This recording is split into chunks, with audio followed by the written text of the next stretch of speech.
Buenos días con todos los que se vienen uniendo a este Smart Talk esta mañana.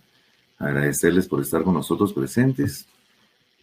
En unos minutos o en un par de minutos estaremos dando por iniciado oficialmente el evento y podremos empezar a compartir con las personas que nos acompañan el día de hoy las experiencias que traen para nosotros y también algunos de los datos interesantes que compartirán.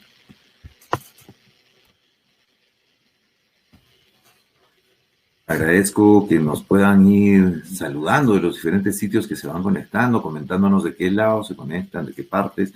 Igual darles la recomendación de que puedan apagar otros dispositivos o en todo caso también poner en suspensión algunas otras aplicaciones que tengan para tener una mejor experiencia en la transmisión de este Smart Talk. Muy bien, vamos a dar por iniciado este evento el día de hoy. Mi nombre es Cristian Arteaga, soy el director de Smart Tourism and Hospitality Consulting. Smart Tourism and Hospitality Consulting es una empresa que se dedica al trabajo e innovación. Somos una red de innovación en turismo. Trabajamos a través de diferentes alianzas entre organizaciones, academia, empresas y además expertos asociados a nuestra red y destinos con los que en realidad tratamos de desarrollar temas de innovación, poder llevar soluciones que representen transformación dentro del turismo y la hotelería en general. El día de hoy tenemos un evento súper interesante y nuestros invitados en realidad están muy relacionados también a todo lo que venimos proponiendo desde hace buen tiempo. El día de hoy también les quiero contar algunos productos que estaremos lanzando desde Smart. No quiero dejar de dar el agradecimiento a la Universidad San Ignacio de Loyola y al equipo de Virtualship que está apoyándonos y hace posible también de que este tipo de eventos se haga realidad en este momento. Muchísimas gracias a cada uno de los miembros de Virtualship de Smart y Universidad San Ignacio de Loyola. El día de hoy tenemos un evento muy interesante. Estaremos analizando el escenario de reactivación del turismo y para esto nos acompañan el día de hoy representantes de STR, una empresa que trabaja en realidad viendo todo lo que es la estadística hotelera a nivel global y nos ha apoyado desde el inicio de la pandemia informando a través de sus canales y a través de diferentes webinars, como también a través de Smart Talks, sobre el desarrollo y la evolución de lo que ha sido la hotelería en este proceso. Estaremos también con un representante de la Universidad Complutense de Madrid, quien nos comentará un poco sobre la reactivación del turismo en Europa y cómo se está viviendo. Un tema interesantísimo a comentar y poder compartir y que nos acercará mucho también a esa realidad que esperamos ver en Latinoamérica o que también tenemos mucho que aprender, ¿no? En este momento creo que hemos aprendido de los modelos y cómo han ido presentándose para tratar de imitarlos, ya que todas las situaciones han sido emergentes y constantes en el cambio. Finalmente, tenemos al representante de SFC Worldwide, un aliado de Smart Tourism and Hospitality Consulting, que en realidad nos presenta un poco la visión de inversiones en hotelería y será muy valiosa la apreciación de Mariano porque tiene una gran experiencia en Latinoamérica y una visión interesantísima sobre lo que viene desarrollándose en nuestro continente. Patricia Bo es la representante de STR, que nos acompaña el día de hoy y nos estará comentando sobre precisamente la estadística y la data hotelera en Latinoamérica y a nivel global. El representante de la Universidad Complutense de Madrid, con quien acabamos de desarrollar una alianza, es el señor Frank Badinger, asesor del Vicerrectorado de Empleabilidad y Emprendimiento. Y por el lado de SFC Worldwide se encuentra con nosotros Mariano Carrizo, director ejecutivo de esta organización, que tiene un gran historial de desarrollo hotelero en Latinoamérica y podrá comentarnos un poquito cada uno de ellos en realidad sobre su visión del turismo y esta reactivación. Nos acompaña también Juliana Elorza por parte del equipo de Smart Tourism and Hospitality Consulting, que nos estará comentando algunas cosas interesantes también que tenemos para ustedes.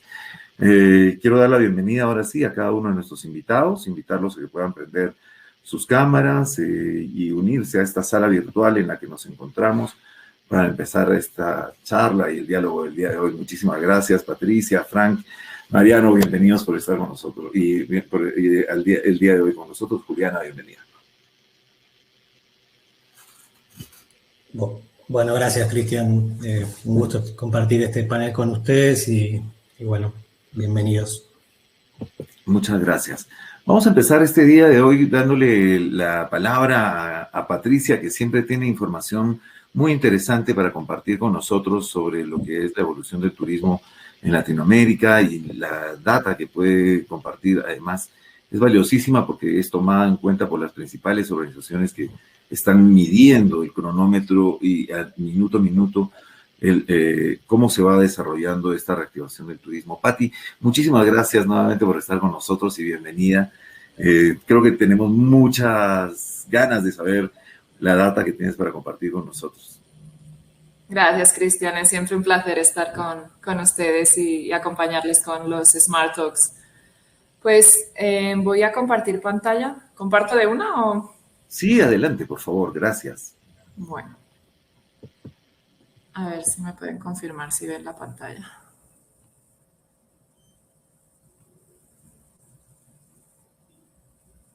¿Están viendo? Sí, perfecto. Súper. Gracias.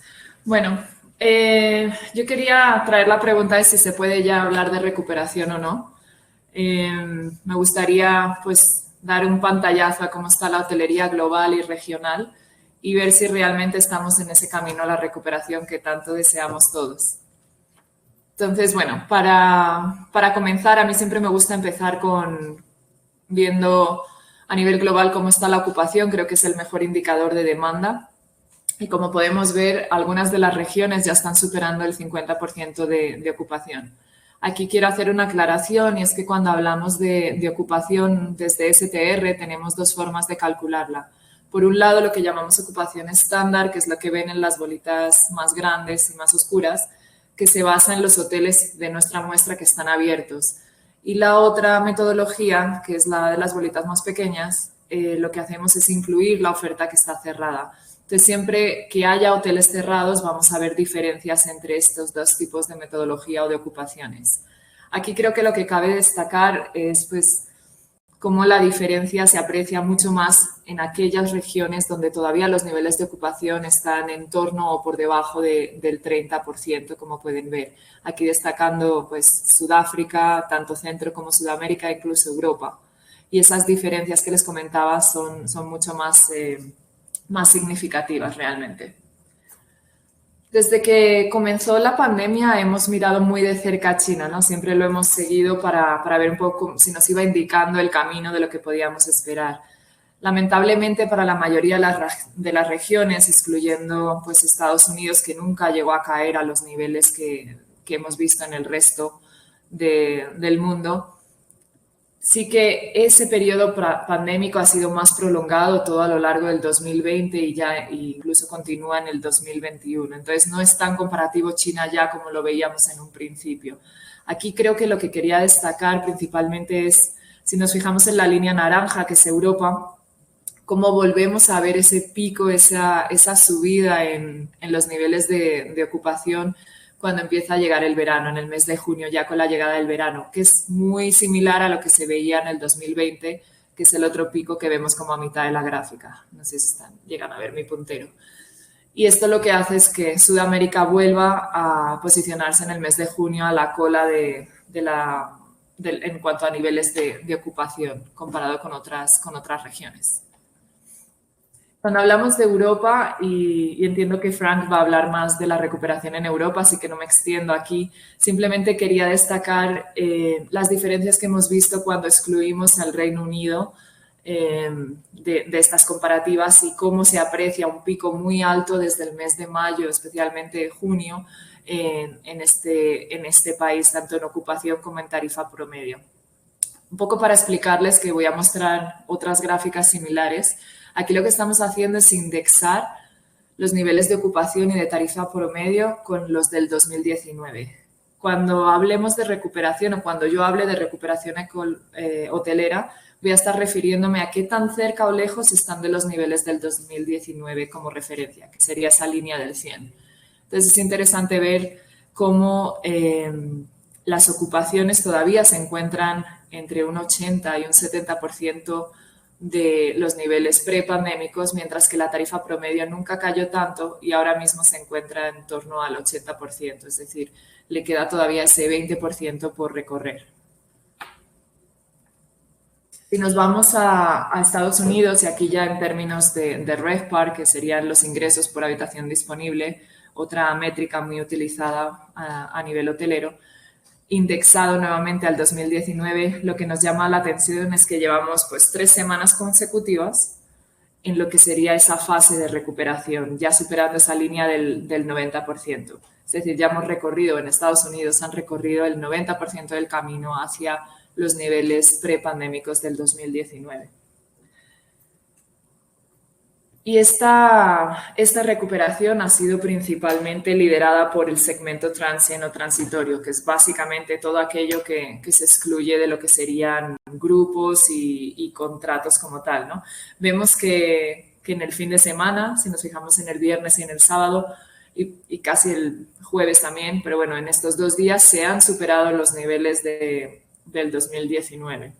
Pero lo que más llama la atención aquí es que vemos un crecimiento muy general en todos los días de la semana en el mes de junio si lo comparamos con el mes anterior, en el mes de mayo. Entonces, estos son datos positivos porque son datos de continuo crecimiento, tanto en el segmento corporativo, que generalmente se aplica a los días de la semana, como en el vacacional, que es el que está liderando de fin de semana.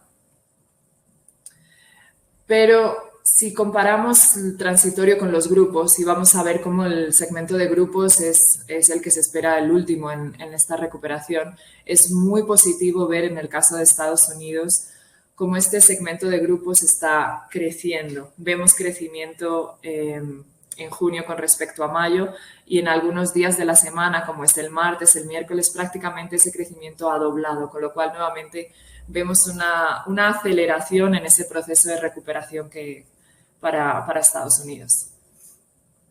Ahora, antes de entrar en lo que es la región como tal, creo que es importante recordar pues, cuáles son las principales barreras para viajar.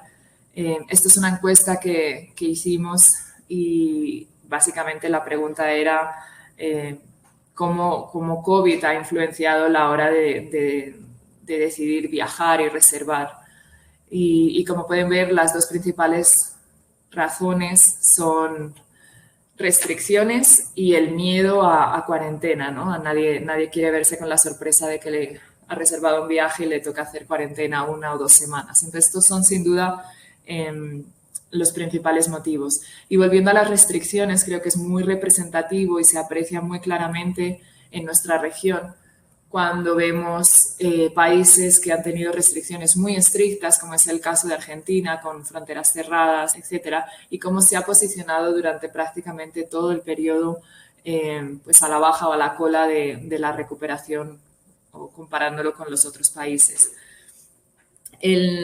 Como vemos, quien está liderando realmente es Chile y Perú. El saltito de Chile creo que se puede deber a un programa de vacunación bastante exitoso. Se encuentran ya, si no me equivoco, con el 60% de la población vacunada, con lo cual ya están llegando a esos ratios de inmunidad de rebaño que tanto hemos hablado y que todo el mundo espera. Y ahí donde vemos, creo, donde se pueden apreciar esos picos, un poco en aquellos casos, en aquellos países donde resurgieron y volvieron a salir picos pandémicos, ¿no? Un aumento del número de casos como ha sido tanto en Argentina como en Colombia, y de ahí que veamos esas caídas para el mes de mayo y junio. Pero la pandemia no solo ha afectado lo que es la oferta existente, sino también la oferta futura, y seguro que vamos a hablar más adelante de eso. Es decir, a la hora de desarrollar proyectos, esto también se ha visto afectado, ¿no? El pipeline que tenemos desde STR para la región representa tan solo un 6,4% de la oferta existente. Esto es, para hacerse una idea, es más o menos la mitad de lo que es el ratio global, que se encuentra en el 13%. Pero aún así hay 5 mercados que podemos destacar como que están por encima de estos ratios, no solo regionales, sino también globales, y que está encabezado por Lima. En Lima esperamos actualmente un poquito más de 4.000 habitaciones por entrar al mercado, que como pueden ver lo que representa es un 33,6% de aumento de la oferta. El caso de Belice es interesante, es un mercado en el que tenemos poca oferta hotelera todavía, con lo cual los crecimientos, con un par de proyectos ya ese ratio de crecimiento se dispara de alguna forma. Aquí creo que es importante destacar que lo que se están viendo son proyectos en la zona de San Pedro, ¿no? Principalmente resorts, al igual que en Cartagena. También de los proyectos que vemos en Cartagena, muchos están orientados a este segmento vacacional. Y para muchos puede que sea una sorpresa ver Bolivia o Nicaragua, entendiendo la situación actual de dicho país, pero también desde una base muy pequeña de oferta hotelera todavía hay mucho por crecer. En el caso de Bolivia, Santa Cruz especialmente, y en Nicaragua, en Managua. Pero no podemos hablar únicamente de una desaceleración en lo que es el desarrollo de proyectos, sino también que muchos de los proyectos que estaban ya en nuestro pipeline o bien se han pospuesto o bien se han abandonado directamente. Y esos son los ratios que les estoy mostrando actualmente en esta gráfica. Estos serían los 10 países, digamos, con el mayor ratio de proyectos que han sido aplazados o abandonados por la pandemia. Y en muchos de estos países estos ratios se encuentran por encima de la media global que hemos visto.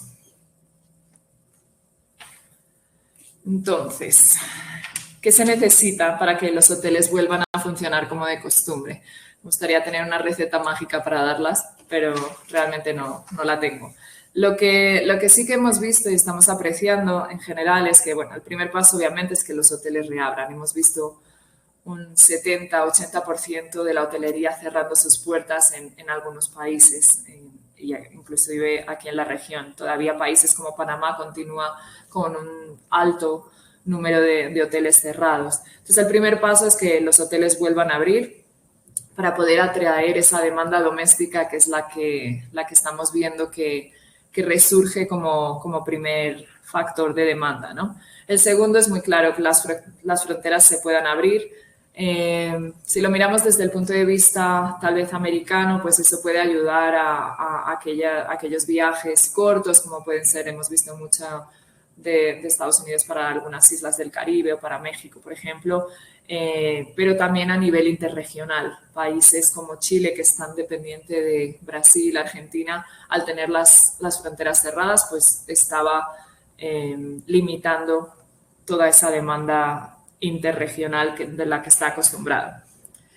Luego, una vez que volvemos a las oficinas, la mayoría de nosotros creo que continuamos con teletrabajo, pero el retorno a las oficinas obviamente hace que genere todo lo que es una demanda corporativa doméstica. Al punto al que estamos empezando a llegar nosotros y que algunos países ya han llegado es el tema de un buen sistema, una buena programa de vacunación que realmente lleve a la población a sentirse más cómoda para viajar, y que creemos que ahí es donde vamos a empezar a ver, conforme todos los países, tanto emisores como receptores, empiecen a tener buenos niveles de vacunación, empezar a llegar tanto el turismo corporativo o vacacional, pero a nivel internacional.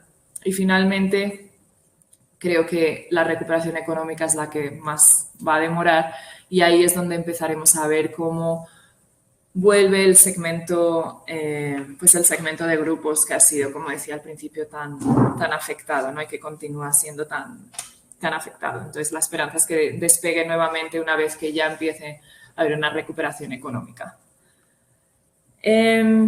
Todos estos factores, un poco trasladados a la región, lo que hacen es que los destinos de ciudad o los destinos corporativos sean los que aún están sufriendo más.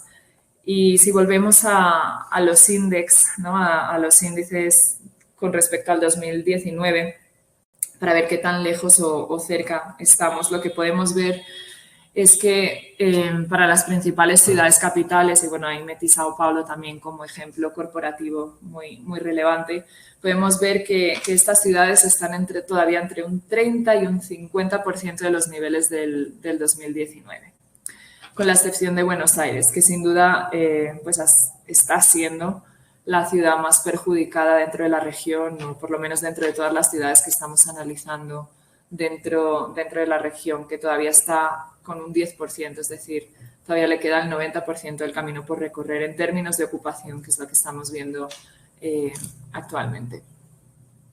Sin embargo, un caso muy diferente cuando hablamos de destinos de playa, ¿no? El hecho de que la demanda vacacional doméstica haya sido la primera en reactivarse, como les decía, lo que hace es que estos destinos de playa pues presenten un mejor comportamiento, simplemente con picos de demanda en algunos casos, como el de Cartagena, que está incluso superando en algunos periodos festivos los niveles del 2019. Creo que es interesante comparar estos destinos de playa con un destino internacional reconocidísimo, como es el caso de Cusco, y que esta dependencia internacional hace que no se encuentre siendo un destino turístico a la par con estos destinos que recogen o reciben una demanda más doméstica como tal.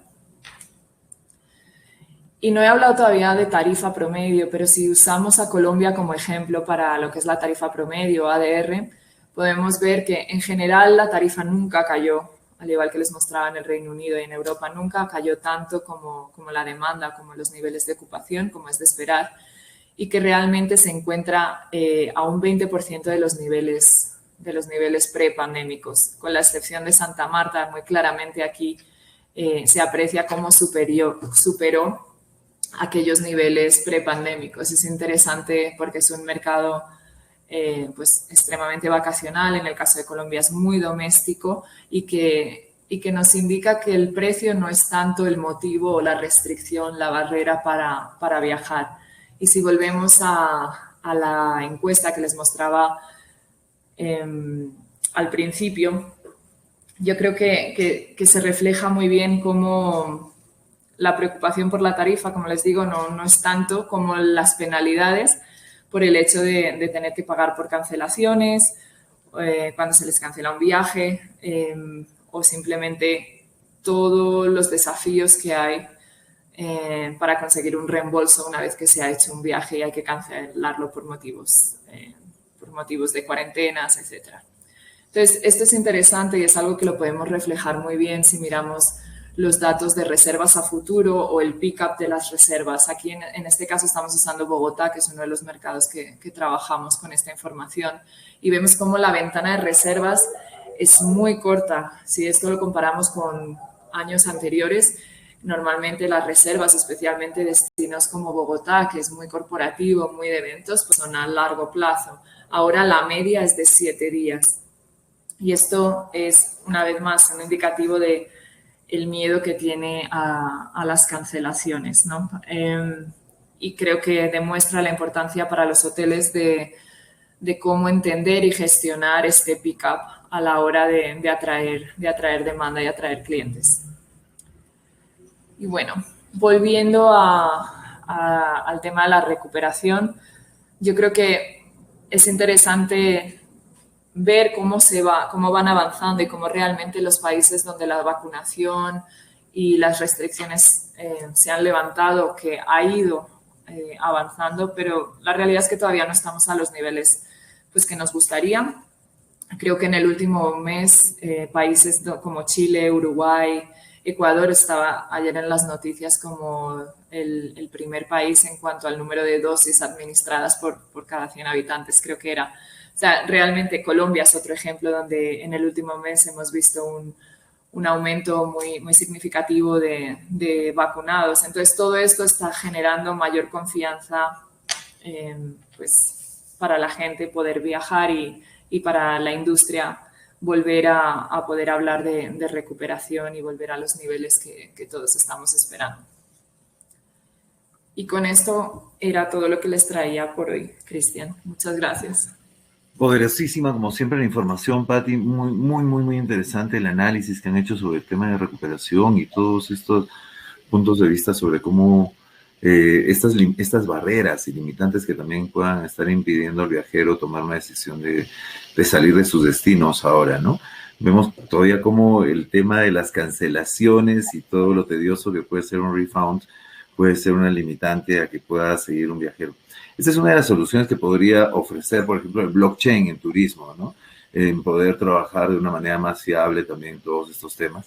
Claro que tiene muchos retos, pero que podría también apoyar muchísimo a esa agilidad también en las transacciones financieras hoteleras, ¿no? Para este momento apoyar la reactivación. Me encantaría invitar ahora a nuestro siguiente invitado para que nos comente un poco también, y muy relacionado a lo que nos ha comentado Patricia, sobre todo este tema de cómo se está dando en Latinoamérica y a nivel mundial esta reactivación del turismo. Me gustaría invitar a Frank Babinger, que nos acompaña este día de hoy y se conecta desde Madrid. Pero quiero darle antes también un espacio a Juliana, que quiere presentar con nosotros una breve presentación. Juliana, bienvenida y por favor, adelante. Tu audio está apagado. Buenos días con todos. Muchas gracias, Cristian, por la presentación. Si me permiten, voy a poner acá.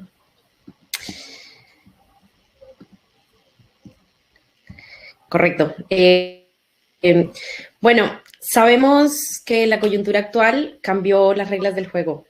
Nos hizo hacer una pausa y reflexionar sobre las bases de nuestras empresas y dar un giro para seguir en el camino. Algunos hicieron cambios radicales, otros transformaron herramientas que ya tenían y las impulsaron. Pero definitivamente la coyuntura nos hizo cambiar y Smart fue también parte de este cambio. Con esto hemos formado nuevas alianzas para poder ofrecer un programa de consultoría de calidad que les genere herramientas para continuar en un escenario incierto de reactivación que aún vivimos y poder mejorar sus procesos. Les presentamos, es un acompañamiento integral para desarrollar los ejes principales en la reactivación hotelera. Y con esto les presentamos 4 ejes. El primero es en transformación digital con la empresa HubOS, fortalecimiento de habilidades con Better 360 y la mejora de los procesos internos, operaciones hoteleras en crisis. Y primero tenemos a Better 360, una herramienta dirigida al talento humano sobre retroalimentación y capacitación de múltiples evaluadores que brinda información para medir el impacto de los grupos y genera herramientas integrales para planes de desarrollo procesables. Con esto tenemos talleres formativos para equipos personalizados y enfocados. Pueden ser virtuales o presenciales y se hace un diagnóstico para finalmente realizar el coaching. Por otro lado, tenemos HubOS, un sistema operativo que automatiza flexiblemente las operaciones y gestiones hoteleras para maximizar el rendimiento de los hoteles. Una herramienta de transformación digital que se conecta al PMS, reduce los tiempos de acción y mejora los procesos para superar los desafíos diarios, la comunicación y la conexión entre los departamentos. Y finalmente, queremos compartir con ustedes el lanzamiento de un programa enfocado a los procesos internos de los hoteles para la reactivación hotelera desde la optimización de costos y la gestión de calidad en los procesos a cargo de una de nuestras expertas aliadas. Con esto veremos la gestión de costos, gestión de calidad en los procesos y la gestión administrativa con la operatividad. Muchas gracias. Gracias, Juliana. En realidad, interesantísimo lo que nos muestra sobre todos estos nuevos productos que estamos lanzando con Smart, y estoy seguro que van a servir de gran apoyo para la industria hotelera. Quiero ahora sí dar la bienvenida sin mayor demora a Frank Babinger, quien nos acompaña desde la Universidad Complutense de Madrid. Frank es el asesor del Vicerrectorado de Empleabilidad y Emprendimiento de la Universidad Complutense de Madrid, con quien también acabamos de desarrollar una alianza que dará mucho que hablar en lo que es la educación y la transferencia de conocimiento aquí en Latinoamérica. Frank, bienvenido. Muchísimas gracias. Muchos saludos desde Madrid, desde España, ya por la tarde desde aquí. Buenos días a los que están al otro lado del charco, ¿no? siempre, o sea, en primer lugar, agradecer a Cristian y a Smart la posibilidad de participar en los Smart Talks. La Universidad Complutense, ya hemos estado en algún Smart Talk previamente y creo que es una alianza que estamos forjando conjuntamente que, como bien has dicho, Cristian, va a dar de hablar y que es lo fundamental en la formación para los expertos en turismo hoy en día, y creo que las alianzas público-privadas, las alianzas entre las universidades y empresas para la formación, pues es fundamental para aumentar este conocimiento y para permitir que este magnífico y fantástico sector del turismo pues, se recupere ahora que estamos en esta situación. Así que muchas gracias, Cristian, por esta oportunidad de estar aquí. Gracias a ti, Frank. En realidad hoy tenemos una curiosidad tremenda de lo que tienes para nosotros a contar sobre esta sensación de reactivación que llevamos, porque en realidad ya es todo tan incierto que no quiero decirle reactivación como tal. Los pies me tiemblan, ¿eh? Yo, la verdad que leo lo de la reactivación y poniendo Europa como ejemplo y me pongo a temblar, ¿no? Porque mañana, 15 de julio, la Unión Europea actualiza los datos de todos los países europeos para saber cómo está la incidencia del virus y nos tememos que España, que está a punto de ser un país en verde para activar el turismo, pues bascule en el rojo y volvamos a cerrar absolutamente todo. Yo lamento, ¿no?, de dar esta nota un poco más negativa porque, como bien sabemos todos, el virus actúa o se manifiesta 2 semanas posteriores. Entonces, hace 2 semanas nos relajamos y ahora estamos pagando los efectos negativos. Pero bueno, voy a centrarme un poco en la parte que sí que creo que puede ser positiva y que es lo que nos trae aquí hoy, ¿no? En primer lugar, no he traído una presentación como tal porque quería presentar unas ideas básicas que creo que podemos luego pues, profundizar y a la raíz de lo que ha comentado Patricia, creo que le puedo acompañar un poco, ¿no? Por un lado, quiero dejar claro que hay una separación clarísima entre lo que hicieron los poderes públicos, los gobiernos, y lo que hacen las empresas privadas. Las empresas privadas, los hoteles, las agencias de viaje y todo lo demás se han arrimado el hombro y han empezado a trabajar en la recuperación desde el minuto cero del sector público. Pero bueno, vamos a hablar de lo positivo y las empresas sí que se han puesto en marcha y lo han aumentado el porcentaje. Como bien decía Patricia, si se ven los datos sobre los hoteles, no han estado tan negativos en Europa, pero evidentemente el tema eran los hoteles cerrados y prácticamente todos cerraron porque no había financiación, no había ayudas al sector, por lo menos en España.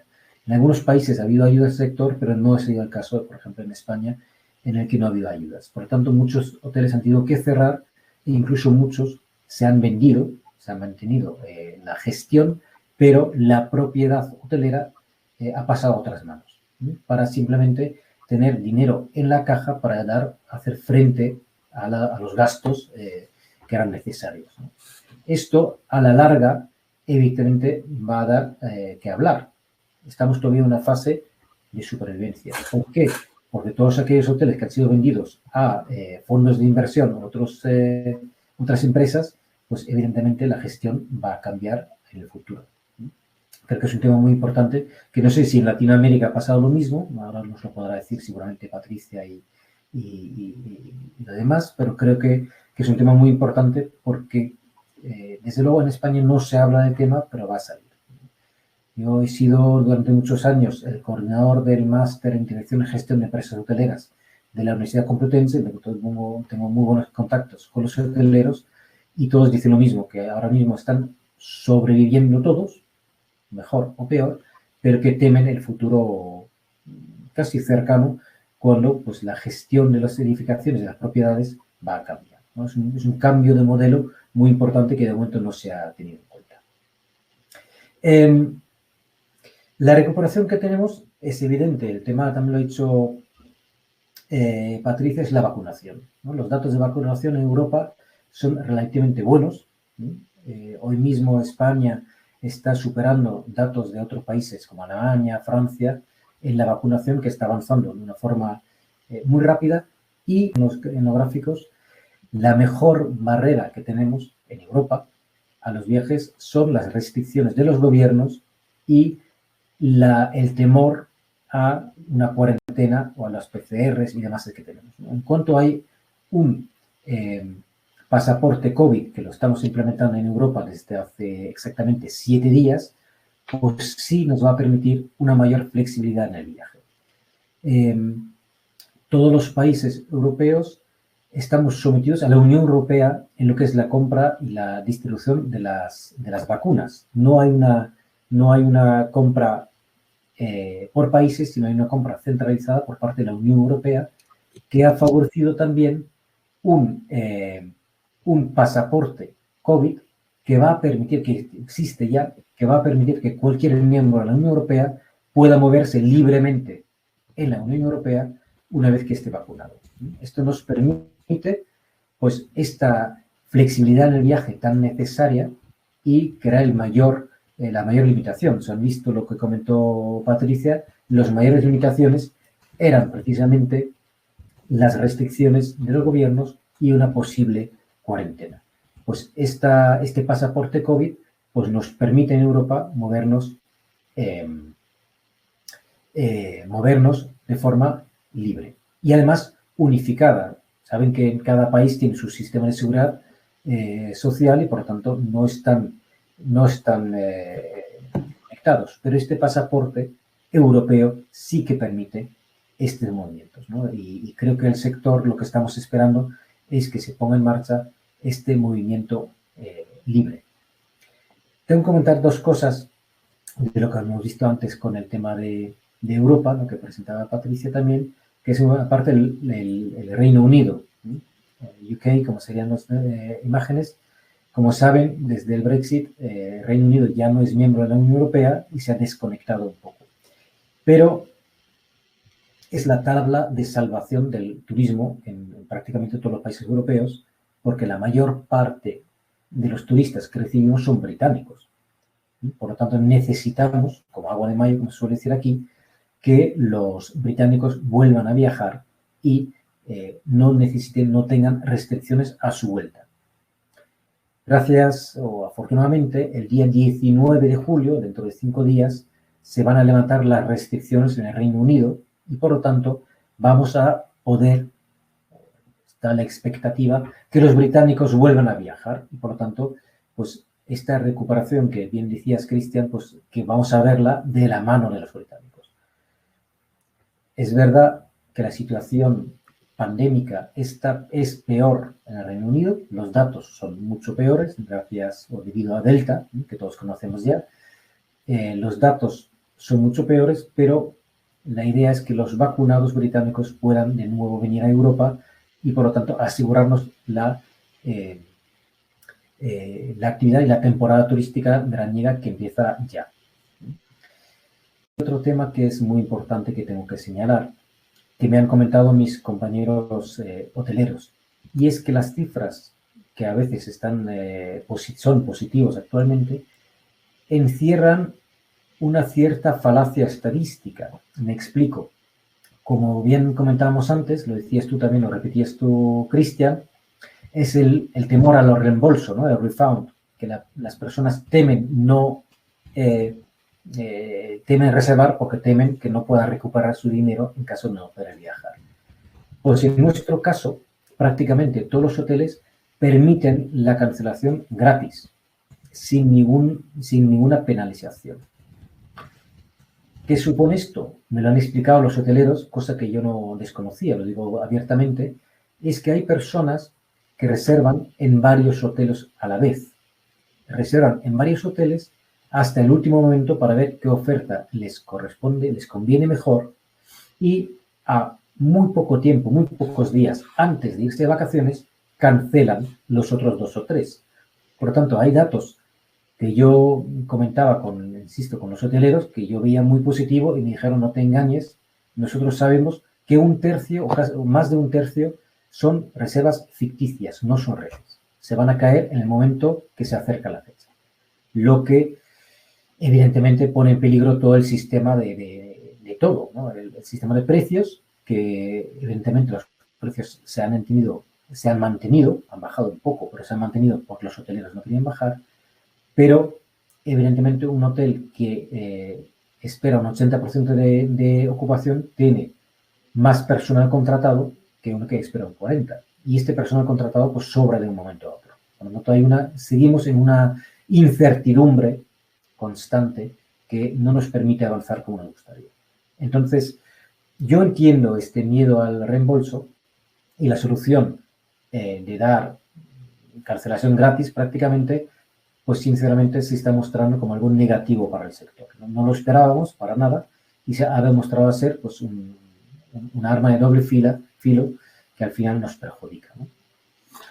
Frank, ahí nuevamente ese tema, bueno, retomando otra vez ese tema del blockchain, ¿no? También podría ser pues ahí una garantía para acortar. En realidad lo indica la pandemia y todo lo que nos ha revelado sobre la transformación digital que no estábamos prestando atención. Sí, justo lo que donde iba a entroncar ahora. Y es bueno, creo que en todos los sectores lo hemos visto que la pandemia nos ha permitido una digitalización a todos los efectos y a todas las escalas magnífica, ¿no? Creo que también desde parte de la universidad siempre hemos sido muy reticentes o muy lentos y la pandemia nos ha obligado y nos ha dado unos resultados realmente espectaculares, ¿no? Y a nivel hotelero, exactamente igual. Yo creo que esto ayuda, por lo menos en los hoteles europeos, también a una mayor cualificación de las personas que trabajan, porque ya no necesitamos trabajos menos cualificados que son sustituidos, pues la recepción, muchos aspectos sustituidos por la tecnología, pero tenemos a personas más cualificadas que pueden tratar y ayudar al cliente como se lo merece y bueno, de una forma más cualificada. Por otro lado, todo el tema de revenue, ¿no? Que ya lleva años funcionando de una forma magnífica, como en la hotelería española, se ha masificado aún más con esta entrada de nuevas tecnologías que están más adaptadas al mercado y a esta incertidumbre, ¿no? Realmente la inteligencia artificial está empezando también a entrar, blockchain, como comentabas, todo el tema de chatbot para ayudar a distinguir lo que son también reservas reales y las que no son, ¿no? Los hoteleros son capaces de anticipar las reservas que van a tener incluso en estos tiempos de incertidumbre, ¿no? La tecnología está avanzando de una manera muy rápida y, por otro lado, o sea, esta es la parte más técnica de los hoteles, pero también desde el punto de vista sanitario, ¿no? Todo el tema del pasaporte COVID que comentaba antes, y están apareciendo nuevas tecnologías. Ayer por la tarde tuve una reunión con una empresa que tiene pues un sistema internacional de vacunación para que los datos personales son seguros, pero permiten viajar porque hay una conexión con otras. Por lo tanto, que se puede, por ejemplo, pues reservar un hotel ya asegurando que esta persona está vacunada sin dar datos personales. O sea que sabéis que el tema de los datos, la protección de datos. Interesantísimo. En realidad, nosotros hemos estado viendo algunos temas de todo este tema de la transformación digital y cómo se está moviendo en Latinoamérica. Definitivamente todavía estamos con mucho que aprender. Latinoamérica por eso es importantísimo un compartir como el tuyo que nos da algunas de esas experiencias, de cómo se está llevando esa reactivación. No sé si sea la misma realidad en el tema de la implementación de un pasaporte latinoamericano como tal acá o de los diferentes grupos, pero la libre circulación yo creo que va a empezar pronto también y los países empiezan a prepararse. Ya países como aquí en Perú vemos un flujo interesante y movimiento, pero como te decía al inicio, ¿no? Todavía siempre tratando de ver qué va sucediendo del otro lado y andando con los pies muy, muy en terreno no firme, ¿no? Porque esto es lo que nos ha enseñado también la pandemia, ¿no? Los escenarios han sido cambiantes cada vez, desde el día 1 que había una expectativa sobre el desarrollo y cómo lo pensábamos muchos que se daría hasta el día de hoy, no ha habido una estabilidad ni una posibilidad de proyectar, porque precisamente el escenario no lo permite. Sin embargo, ver estas evoluciones, la evolución de Asia, la evolución de Europa, son lecciones importantes para Latinoamérica. El tema de la vacunación ha sido, como bien lo mencionó Patti, como bien lo mencionas tú, es un tema que está asegurando o afianzando esta reactivación. Un claro ejemplo son los Estados Unidos, el principal mercado de repente de muchos países latinoamericanos, y que ya la emisión de turistas se ve tangible, ya se ve un flujo, una circulación y un respiro para todo el sector turístico y hotelero que ha estado tan deprimido en este tiempo. Muchas gracias, Frank, por esta valiosa intervención y participación. Quiero invitar ahora a Mariano, que seguro tendrá mucho que compartir también con nosotros. Mariano, bienvenido. Mariano se conecta desde Buenos Aires, es el director ejecutivo de SFC Worldwide, una empresa aliada también de Smart Tourism and Hospitality Consulting, con la que venimos proponiendo el apoyo a inversionistas hoteleros y en este momento de la pandemia a poder medir con sensibilidad este escenario tan complicado que es el de la reactivación y sobre todo en el ámbito de inversiones. Ahí Patricia nos dio unos interesantes datos sobre el futuro de las reservas y cómo se están desarrollando las aperturas de negocios. Ahí veíamos a Perú, como siempre, en los últimos años repuntando. Bueno, no como siempre, porque Colombia ha estado siempre muy cerca.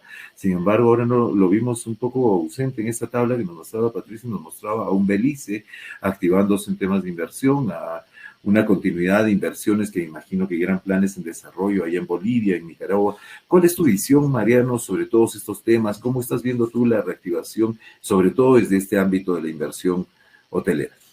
Ok. Bueno, Cristian, antes que nada, gracias por invitarme a participar. Es un gusto compartir panel con Frank y con Patricia, a quienes ya conozco previamente. Bueno, a ver, primero como buen consultor voy a abrir un gran los disclaimers del caso para atajarme por las dudas. A ver, hablar de inversión, o sea, como bien sabemos, la realidad de los países, Latinoamérica obviamente es muy diferente, Latinoamérica y Caribe obviamente es diferente a otras regiones del mundo. Dentro de Latinoamérica y Caribe, lógicamente Caribe es una cosa, México es otra, Sudamérica es otra, y a la vez entre cada país y al interior de cada país los destinos son diferentes. Entonces, ya de por sí, obviamente, el destino en el cual se inserta la inversión ya condiciona justamente qué análisis se puede hacer de las inversiones que se están pensando realizar o que se han hecho o que están en curso. Ese es el primer disclaimer. Eso obviamente condiciona, la primer condicionante no es solo el destino, obviamente, las características del lugar o del país o de la ciudad o lo que fuere, sino también, eso también condiciona en parte el financiamiento o la naturaleza de la inversión en los distintos países destinadas específicamente en este caso a hotelería o al segmento inmobiliario hotelero, porque bueno, ese es otro punto aparte, pero la hotelería hay que observarla en sus dos dimensiones, ¿no? Por un lado es un flujo de caja, es un negocio de renta, por llamarlo de alguna manera, pero que se sustenta en un bien inmueble que hay que gestionar, operar y administrar. Entonces, el mundo, si se quiere, de la inversión en hotelería pertenece de alguna forma a la órbita de la inversión inmobiliaria como algo más general. Hecha esta aclaración, ¿no?, de las diferencias de los contextos y demás, bueno, pasar un poco más a cómo, por lo menos lo que yo vengo viendo desde mi experiencia, desde mi trabajo. Nosotros trabajamos principalmente con diversos actores que tienen que ver con la inversión en hotelería o inmobiliaria barra hotelera, developers, desarrolladores inmobiliarios, fondos de inversión, bancos que prestan para proyectos inmobiliarios hoteleros, cadenas hoteleras que en algunos casos hoy por hoy ya no invierten en bienes inmuebles, pero sí obviamente son parte importante de articular con los inversores. Y en este contexto, digamos, me gustaría un poco reforzar lo que decía, algún dato más de contexto a los que ya aportó Patricia y lo que pudo brindar Frank. Estos son algunos slides que voy a pasar muy rápido solo para terminar de ponernos en contexto y particularmente en la región. La mayoría de estos datos salen del dashboard de la Organización Mundial del Turismo, que tiene como una especie de sitio online con diversos indicadores relativamente actuales, varios vinculados al tema de COVID y otros vinculados a flujos turísticos.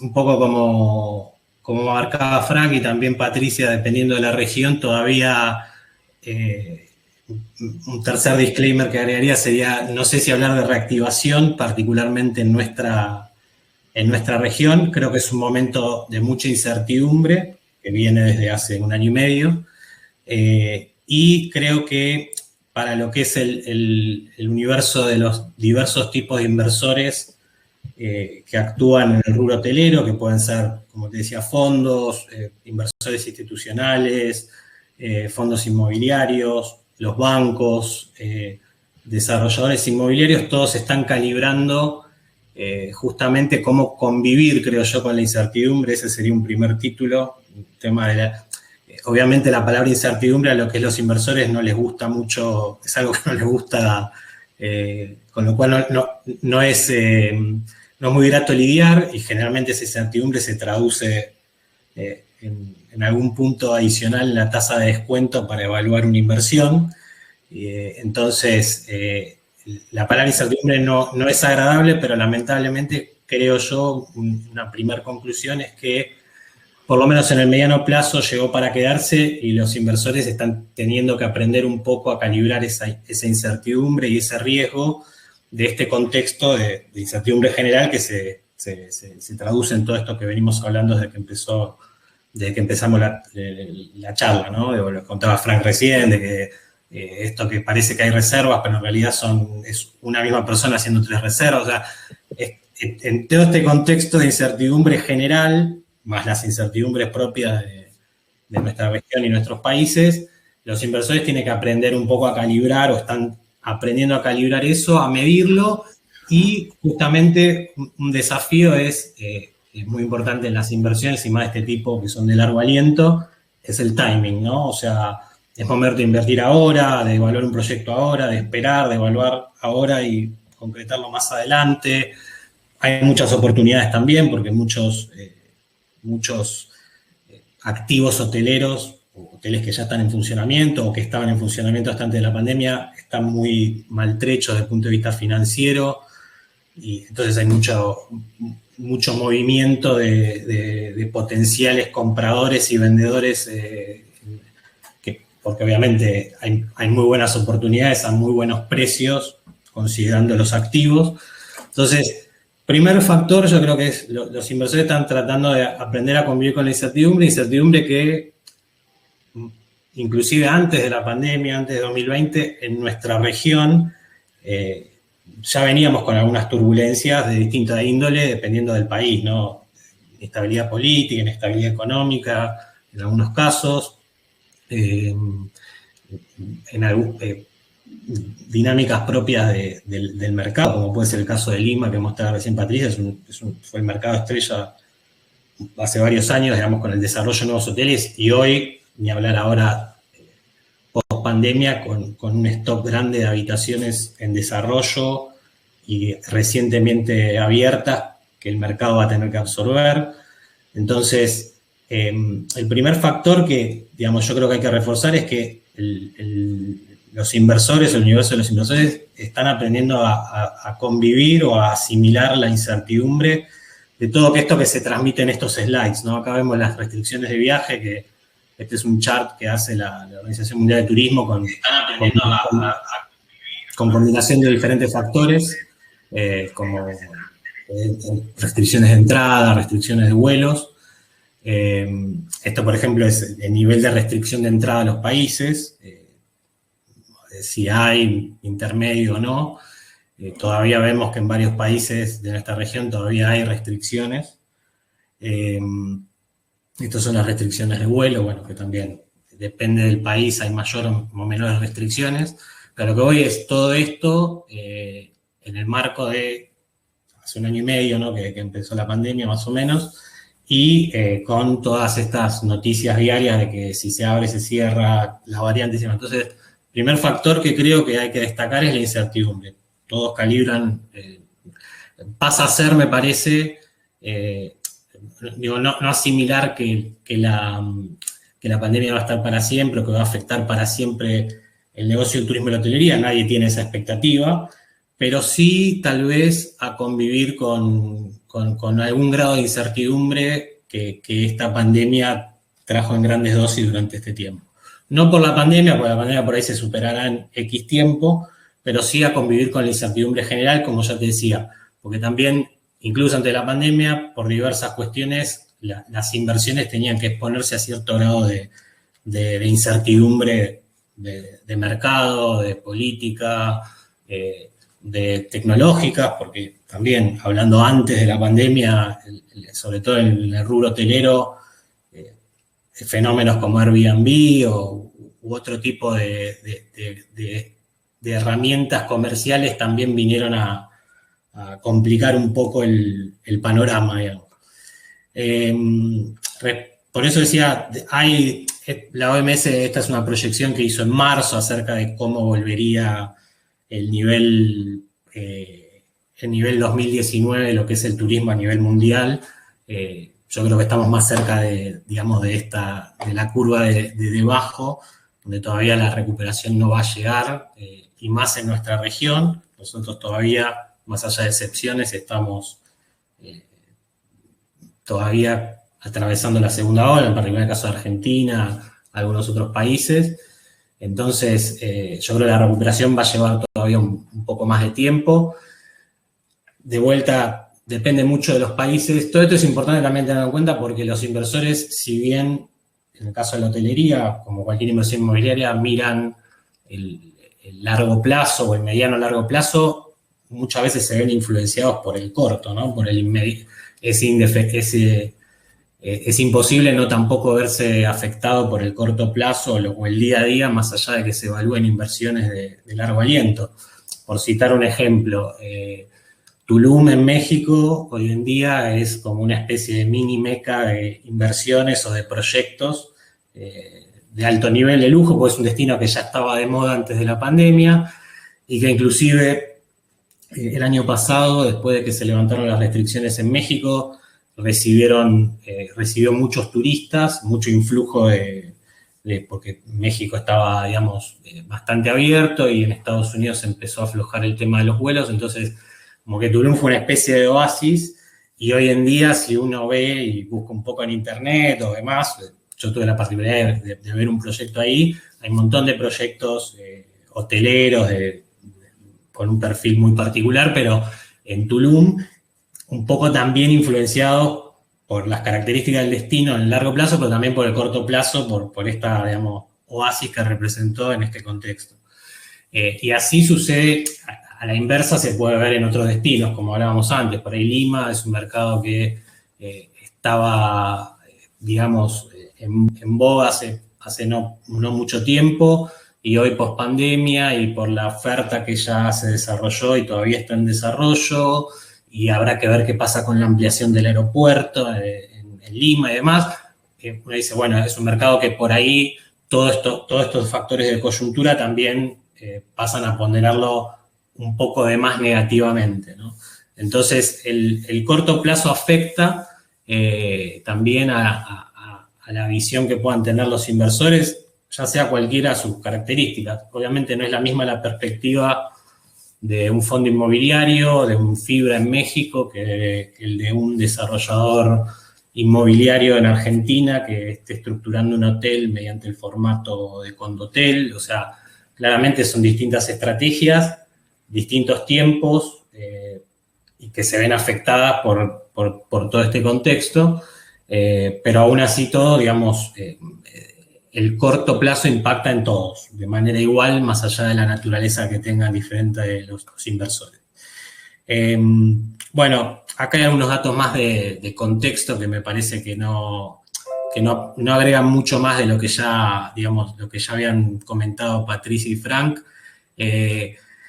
Creo que un punto importante es que también afecta la visión de algunos inversores, sobre todo en los proyectos digamos, que están hoy en evaluación, que es la incidencia del turismo doméstico, o el turismo nacional. Claramente, probablemente en lo que reste de este año y parte del año que viene, el turismo internacional va a demorar un poco en llegar o en restablecerse a niveles prepandemia por las restricciones que cada país imponga, por las rutas aéreas que se habiliten o se retomen. Entonces, claramente los destinos que por ahí dependen mucho del turismo internacional, como puede ser Cusco en el caso de Perú, y la relación que tengan y la conectividad, porque, por ejemplo, el Caribe es un mercado que depende claramente 100% del turismo internacional, pero sin embargo sufrió mucho menos, inclusive a fines de año pasado y principios de este año, la caída de la demanda, porque Estados Unidos se empezó a recuperar y es un mercado que alimenta mucho el Caribe. En cambio, por ahí destinos, vamos a decir, internacionales que dependen de la conectividad, digamos, como puede ser Cusco, hay que ver cuándo pueden retornar a esos niveles prepandemia. Y después los flujos regionales, como comentaba, creo, Patricia también, el tema, por ejemplo, de Brasil, con la demanda que tiene de Argentina y Chile. Si hay muchas restricciones de vuelos y fronteras, también eso ralentiza la recuperación del turismo internacional. Entonces son muchos factores que de vuelta condicionan la perspectiva que pueda tener el inversor de cuándo se va a recuperar ese mercado y cómo, para efectivamente hacer una inversión, que ahí es importante tener en cuenta, uno habla de inversión y siempre imagina o piensa en el proyecto, vamos a decir, Greenfield, de cero, hacer un proyecto, un terreno, un hotel o un proyecto de usos mixtos, pero también hay que pensar en otras cuestiones más allá del proyecto, vamos a decir, de cero, ¿no? O sea, hoy hay un mercado muy activo y esto lo he visto en particular porque lo he trabajado en varios proyectos y las cadenas hoteleras están muy activas con todo lo que es la reconversión o el rebranding de propiedades existentes que no tenían marca o no tenían operación hotelera y están en proceso de convertirse a alguna marca internacional, probablemente a partir del año que viene, con una recuperación un poco más sostenida del turismo y el cierre de las negociaciones que se están dando este año, ustedes empiecen a ver hoteles tradicionales de Perú, de Chile, de Bolivia, de Paraguay, de Argentina, de Colombia, que por ahí eran hoteles tradicionales sin marca, independientes y que empiezan o que van a reabrir sus puertas bajo alguna marca internacional. Eso es algo que también implica algún grado de inversión, porque en muchos casos hay que hacer algún tipo de adecuación de la propiedad a los estándares de esa marca, y eso es algo que está pasando hoy y está pasando bastante. Es algo muy particular también de nuestra región, porque nuestra región, salvo México, y obviamente, bueno, el mercado de los resorts en el Caribe no son mercados en Latinoamérica, si bien en los últimos años se desarrolló bastante, siempre se trató de mercados más dominados por hoteles independientes sin marca, si bien han crecido mucho las cadenas en los últimos años, pero ahora yo creo que se va a dar también un salto adicional por todo este contexto en el cual muchos hoteleros, dueños, propietarios de hoteles independientes, la pandemia los ha castigado y por ahí ya no desean lidiar con volver a levantar la operación del hotel o también creen acertadamente que los canales de distribución y lo que le puede brindar las banderas o las cadenas hoteleras les va a permitir volver a tener una rentabilidad atractiva. Y por otro lado, las cadenas hoteleras también están más flexibles en cuanto a sus condiciones comerciales y de requerimientos de cara a los propietarios o a los dueños, porque obviamente también las cadenas se vieron golpeadas en este contexto, ¿no? Muchos hoteles en operación que estuvieron cerrados mucho tiempo, entonces eso ha afectado también su negocio y eso hace que estén más flexibles y eso facilita esta situación que también me parece importante en el contexto de la inversión, que es hoteles, digamos, que eran de gestión independiente y van a ser probablemente reconvertidos a marcas hoteleras internacionales. En ese mismo en ese mismo grupo también entran lo que comentaba antes, el tema de la compra y venta de hoteles. Hay fondos o hay cadenas hoteleras que algunas invierten en activos estratégicos que están evaluando adquirir propiedades en alguna de las principales ciudades, justamente porque estamos en un contexto en que los precios han bajado bastante, hay muchos inversores o propietarios que quieren salir y es una oportunidad, digamos, inmejorable para tal vez obtener activos que en otro contexto tendrían precios mucho más elevados, ¿no? Siempre, como les digo, esas evaluaciones de esas oportunidades están atadas a una perspectiva o a una proyección de recuperación, ¿no? Comprar en este escenario de baja, apuntando a una recuperación en 1, 2, 3 años que les permita, digamos, capitalizarse muy rápido. Entonces, solo para recapitular un poco, estos son algunos otros datos de contexto un poco que remarcan que, particularmente en nuestra región, de manera muy grande, que es Latinoamérica y Caribe, yendo un poco más a lo que es Sudamérica, en todos los indicadores, estos son datos de estos primeros meses del año, ¿no? Relevados por la OMS. Búsqueda de hoteles, ocupación hotelera, como ya lo mostró Patricia, las reservas aéreas. Sudamérica viene sufriendo todavía más que el resto de las subregiones de nuestra región, por cuestiones varias, ¿no? Que no vamos a ahondar ahora, digamos, directamente tiene que ver con la pandemia y también, como lo que les marcaba antes, hay algunos destinos que, si bien no dependen puramente del turismo internacional, como por ejemplo Buenos Aires, como marcaba Patricia, Buenos Aires es una ciudad que está detonada en lo que es ocupación hotelera, porque el país ha impuesto muchas restricciones, pero que además, a diferencia por ahí de otras capitales en otros países de Sudamérica, Buenos Aires o la oferta hotelera de Buenos Aires depende mucho del turismo internacional, porque es la principal puerta de entrada a Argentina y recibía antes de la pandemia mucho turismo internacional, regional y de países no limítrofes.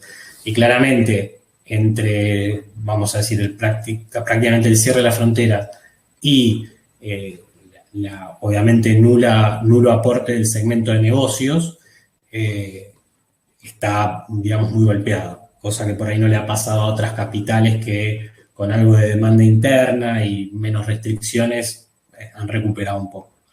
Un punto más que me gustaría hacer, o 2 puntos más, respecto a los gobiernos, sin que suene a crítica política, pero bueno, este es un indicador que releva la Organización Mundial de Turismo también, que me pareció interesante. Creo que se ve un poco mal la letra del gráfico, pero básicamente ellos arman un indicador con el tipo de acciones que adoptaron los gobiernos durante la pandemia en estos meses para mitigar o para ayudar al sector turístico, ¿no? Estos son solo los indicadores de América Latina, obviamente comparado en todos los indicadores que ustedes ven ahí, que es, por ejemplo, medidas digamos, de reseteo turístico, es decir, de adecuar a los hoteles, por ejemplo, para el tema de los protocolos anti-COVID, el tema de promover el turismo doméstico, política monetaria y fiscal, es decir, exención de impuestos, dar dinero a empresas, etc. En todos estos indicadores, América Latina está último, comparado con todas las otras regiones del mundo. Lo pueden ver en el panel, en el dashboard de la OMT. Lo cual, a ver, digamos, no es un tema, obviamente en muchas otras cuestiones nuestros países todavía están rezagados, con lo cual no extraña que en este punto también. Pero lo que me gustaría resaltar es no que la región esté o haya sido la que menos política fiscal implementó o menos market intelligence, sino en la cuestión de que justamente la mayor parte de las medidas o en las medidas en donde más nuestros países, nuestra región, fue atrás, es justamente de lo de corto plazo. O no lo de lo corto plazo, sino lo más inmediato, ¿no? Fomentar el consumo o emitir dinero para poder apoyar a las empresas turísticas, lo cual es atendible porque es lo más urgente, que es sostener la línea de flotación de las empresas del sector, pero sí me llama la atención cómo se desatendió aspectos los que menos, como es lo de Market Intelligence o la asociación público-privada, es decir, en esos aspectos que por ahí apuntan un poco más al mediano o largo plazo del turismo o la capacitación también, la educación, la capacitación digamos, del sector. En esos tres aspectos que son por ahí más de mediano o largo plazo, todavía fue menor la capacidad de respuesta de los gobiernos. Y eso afecta también un poco al potencial de las inversiones, porque si uno como inversor solo ve que, digamos, la respuesta, vamos a decir, a nivel gobierno es solo el hoy o mañana o pasado, más allá de la urgencia en todo este contexto que está clara, también eso puede hacer que esa incertidumbre, que ya hoy de por sí es grande, a futuro sea todavía mayor. Es decir, creo que en ese punto, si bien la mayoría de los gobiernos, cada uno con sus fortalezas y debilidades, ha brindado respuestas al sector turístico y hotelero, en algunos países mejor que en otros, sí creo que falta un poco más de respuesta de acompañamiento de mediano a largo plazo. Ahí en ese caso me gustaría solo poner un caso que me parece muy, muy bueno, digamos, de asociación público-privada, del cual yo me enteré hace unos días, un poco buscando información para poder compartir con ustedes hoy, fue el caso de la cadena Celina, que deben conocer la mayoría, ha crecido bastante en la región, en el mundo en el último tiempo. Es una cadena con un alojamiento, con un concepto un poco novedoso, ¿no? Que mezcla habitaciones compartidas, habitaciones individuales. Bueno, lo pueden ver también en internet, Celina, que en el contexto de la pandemia, hace algunos meses, obtuvo un préstamo del BID, un préstamo compartido, el 70% aportado por el BID, un préstamo de $50 millones. Aportado el 70% por el BID y el 30% por un fondo que se llama Blue Like an Orange, me parece, que es un fondo que invierte en proyectos vinculados a sustentabilidad y demás.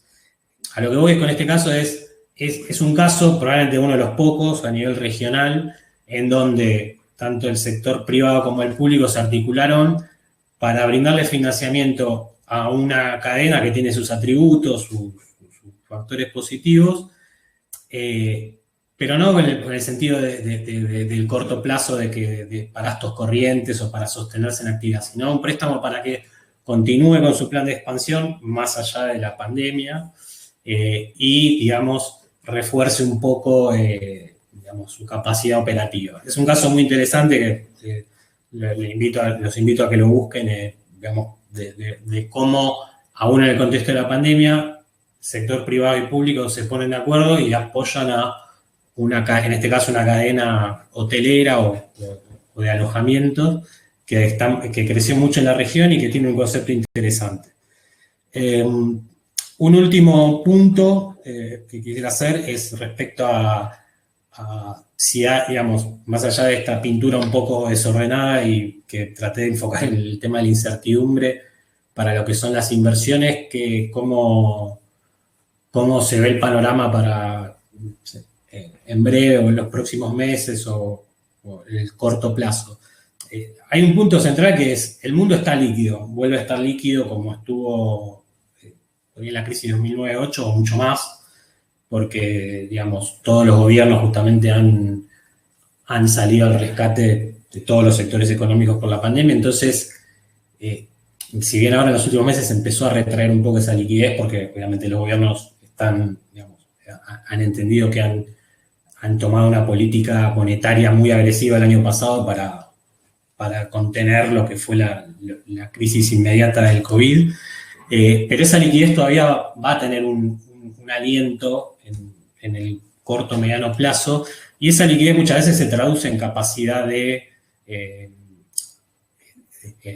llega de alguna forma a la capacidad de conseguir financiamiento para los proyectos inmobiliarios hoteleros, ¿no? Ya sea a través de bancos, de fondos, y en ese contexto hay una oportunidad digamos, para que las inversiones en hotelería se consoliden más allá del corto plazo, de la incertidumbre, pero y hay una novedad buena, entre comillas, para la inversión en hotelería en particular, que es que como inversión inmobiliaria se vio afectada claramente por todo lo que ya sabemos, pero lo mismo le ha pasado a otro tipo de inversiones inmobiliarias, es decir, mucho financiamiento en proyectos inmobiliarios o fondos de inversión o fondos inmobiliarios o desarrolladores inmobiliarios. Muchas veces la hotelería pasa a ser como una alternativa entre otras, como puede ser proyectos residenciales, oficinas, locales comerciales,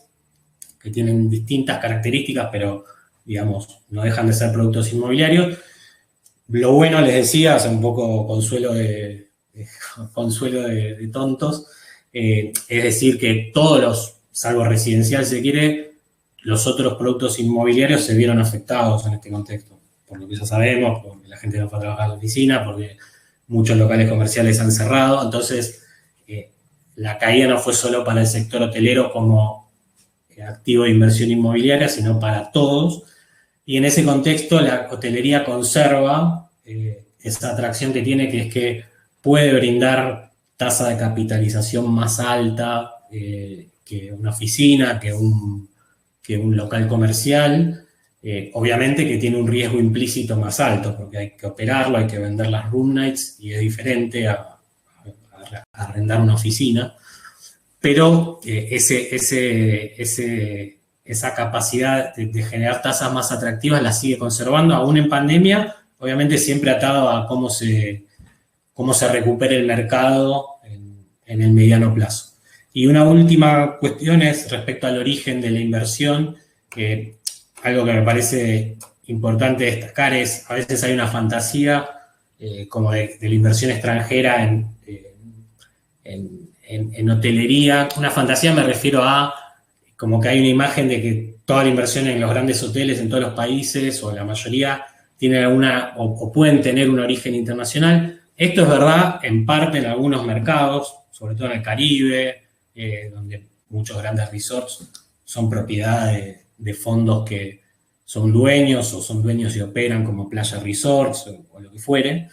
Pero después por ahí en Sudamérica, donde la inversión en hotelería es de naturaleza mucho más local, eso por lo general fue siempre así. Yo creo que una tendencia más de lo que es inversión en hotelería es eso que ya de alguna forma era así, por lo menos en Sudamérica, donde hay poca inversión en hotelería entre las fronteras. Por ahí Chile es uno de los casos que más va hacia otro país, invirtiendo en Perú, Colombia, y algunos casos puntuales.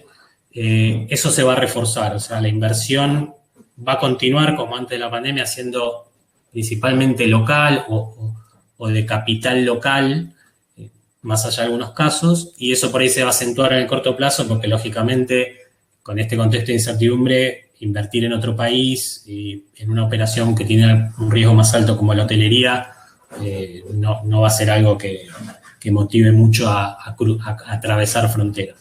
Pero bueno, ahí me vi que me pasé un poco de mi tiempo, así que nada, esos eran un poco los grandes títulos que quería dejar. No, interesantísima la información, Mariano, súper amplia. En realidad pasó del tema de inversiones a todo este contexto de análisis muy bien desarrollado. Te agradezco, en realidad un compartir interesantísimo. Y quiero invitar ahora sí a Patricia, a Franca, a Juliana también a hacerse presente un momento para compartir de repente algunas preguntas de nuestros invitados, de los asistentes que tenemos presentes. Quiero agradecerles en realidad este tiempo valioso que dedican de su tiempo en compartir su información y conocimiento con los diferentes stakeholders de Latinoamérica que pueden estar en este momento acompañándonos, que vemos que muchos se han quedado desde el inicio de esta charla.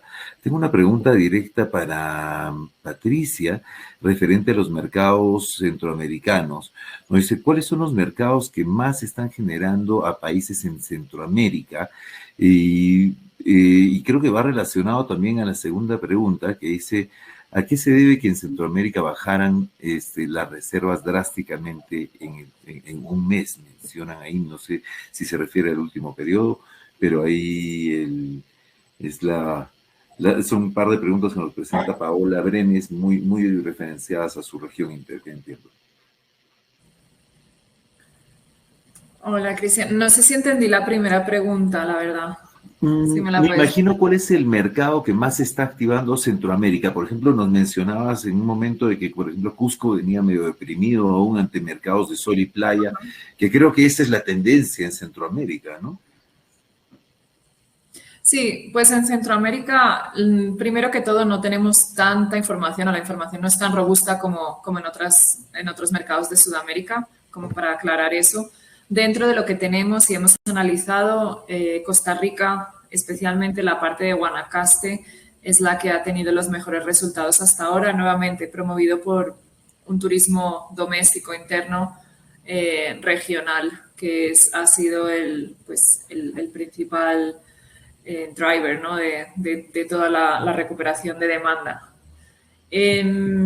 San José, sin embargo, se ha ido cayendo. La pregunta con respecto a las reservas, nosotros no recopilamos información de reservas, entonces no sé si eso fue igual algo que mostró Mariano que se confundió. Con respecto a ocupación, que es lo que nosotros sí tenemos, sí que es cierto que en líneas generales se ha visto caídas de ocupación de abril con respecto a mayo, que son los últimos datos que tenía, mensuales, como cierres mensuales. La mayoría de mercados han visto una ligera caída de abril, pero bueno, hay que entender que también en abril estábamos hablando de Semana Santa, etcétera. Entonces siempre cuando hay festivos se puede distorsionar un poco esas comparativas.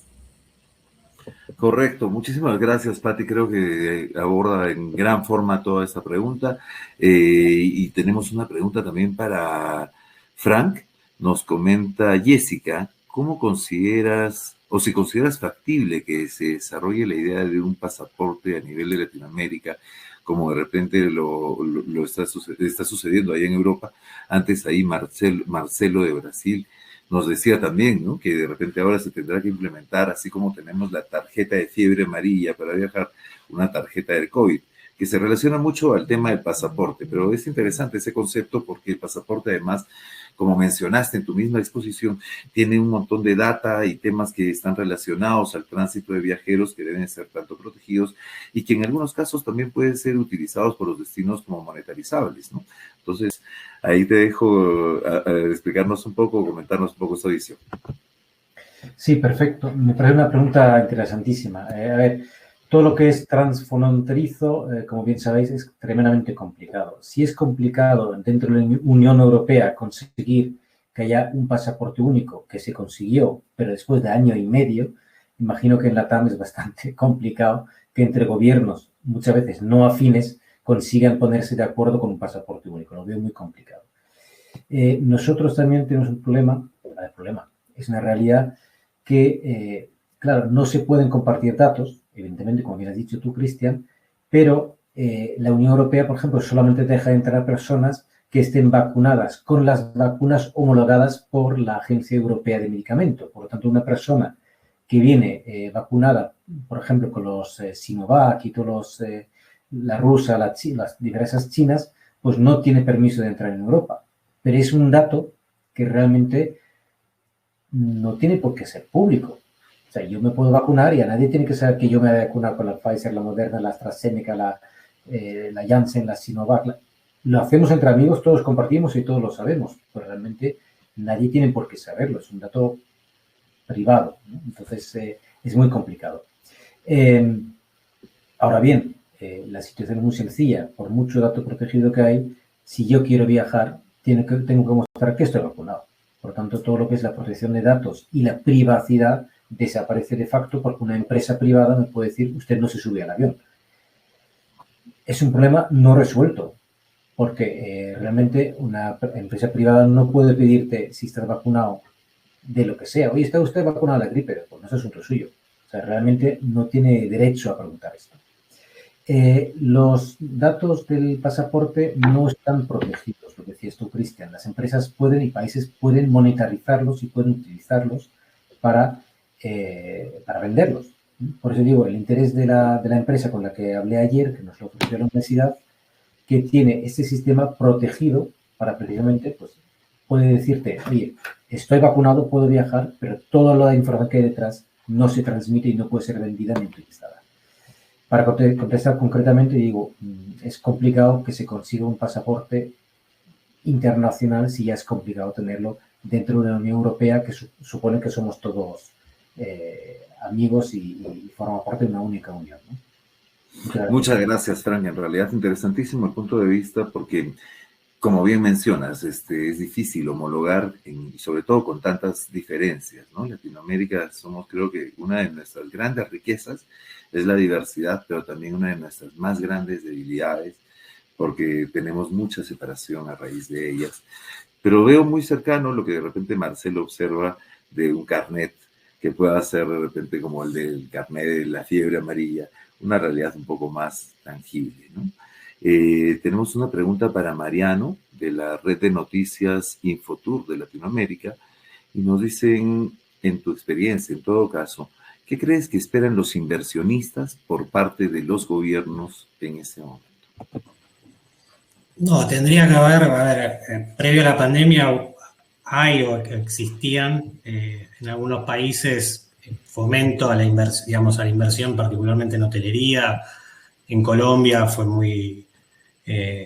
muy conocido el caso de la exención, creo que de pago de, no recuerdo si de IVA o qué otro impuesto para los hoteles. Hay en algunos países, e inclusive en algunas ciudades en particular, como Montevideo en Uruguay, exenciones o beneficios fiscales.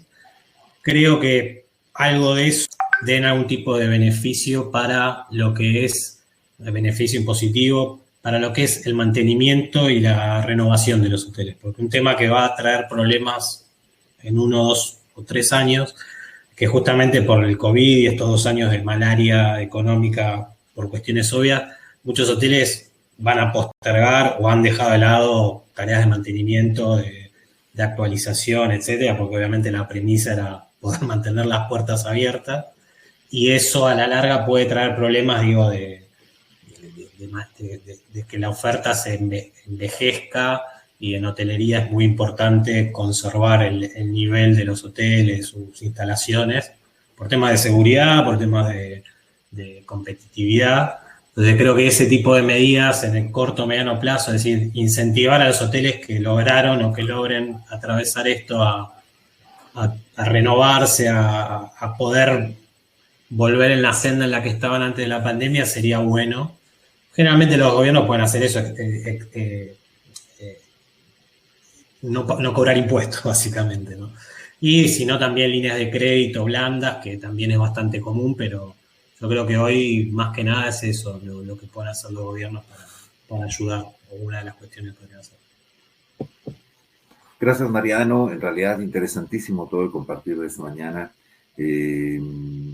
Datos valiosísimos, estos temas que compartió Mariano antes de estos 3 puntos de los que no se prestó mucha atención en este momento de la pandemia y que representaban una oportunidad interesante, ¿no? Como el desarrollo de Market Intelligence, que está relacionado precisamente a toda esta transformación digital de la que hemos hablado de alguna forma, de la que también sostenemos toda esta data que mantiene Patricia, este conocimiento que tenemos para poder compartir hoy día, y que si no damos ese salto digital se nos hace mucho más complicado. En Latinoamérica tenemos un gran reto, un gran desafío en pasar hacia esa digitalización esperada, y en realidad creo que todo lo que ustedes han compartido hoy nos hace mucho más presente el hecho de tener que transformarnos, de tener que empezar a ver nuestras realidades a nivel cultural, en lo que es la transformación de nuestra industria. Ahí Patricia nos compartía también cómo ha disminuido un poco de repente ese futuro de los segmentos en desarrollo hotelero, ¿no? Esta prospección de inversiones, el tema urbano disminuye radicalmente contra otros destinos. Entonces ha habido una meditación o una reflexión muy clara en lo que vienen siendo las tendencias del turismo, y bueno, a lectura de quienes nos acompañan el día de hoy, espero que esta charla haya sido de valor para ustedes, y quiero agradecer, Patricia, nuevamente por esta constancia y con nosotros y poder compartir tu información. Gracias. Se ve que tienes un clima espectacular allá en Bogotá. Compártenos tu sol. No tanto, pero bueno, muchísimas gracias. Gracias, Fran, gracias a ti. Fran, muchísimas gracias. Sé que ya la tarde te gana a ti allá en Europa, pero ha sido muy valioso todo tu compartir y esta apreciación que tiene, que es valiosísima para nosotros, como decíamos, en poder imitar un poco los modelos que se van desarrollando. Mariano, sin palabras, con toda la data. Gracias. Gracias a cada uno de ustedes. Juliana, muchísimas gracias. Gracias a ti. Bueno, un feliz día con todos y nos vemos en una próxima edición de los Smart Talks. Estaremos seguro informando a través de nuestras redes sobre lo que viene en los siguientes meses. Gracias a cada uno de los que nos acompañó, de los diferentes países, de las diferentes partes de Latinoamérica o Iberoamérica, a los amigos de Brasil que estuvieron también presentes el día de hoy. Gracias a cada uno de ustedes. Una feliz mañana, feliz tarde para quienes les corresponda. Hasta luego. Muchas gracias. Gracias. Chao. Chao, gracias.